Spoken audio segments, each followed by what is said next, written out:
waktu Indonesia Barat. Tadi disampaikan oleh Koordinator Staf Khusus Presiden Ari Dwi Payana, makan siang Presiden Jokowi dan 3 bakal calon presiden dilaksanakan di Istana Kepresidenan dengan menu soto Lamongan, ayam kodok, sapi lada hitam, bebek panggang, hingga es laksamana mengamuk. Es laksamana mengamuk artinya es mangga kuini yang dicampur dengan santan dan gula. Tadi juga disampaikan oleh Baca Pres Prabowo Subianto dalam makan siang bersama dengan Presiden Joko Widodo dilakukan dengan sangat akrab dan diisi dengan bincang-bincang ringan.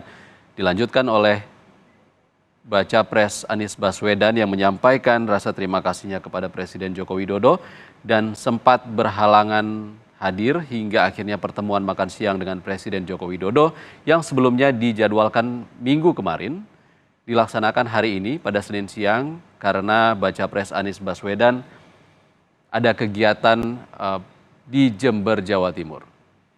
Tadi juga setelah menyampaikan rasa terima kasih kepada Presiden, Anies Baswedan menyatakan banyak hal yang dibahas dengan ringan namun serius. Salah satunya adalah yang disampaikan kepada Presiden Jokowi, harapan Baca Pres dan juga publik agar pemerintah menjaga netralitas dalam pemilu 2024 dan memerintahkan aparat negara untuk tetap netral di pemilu 2024 dan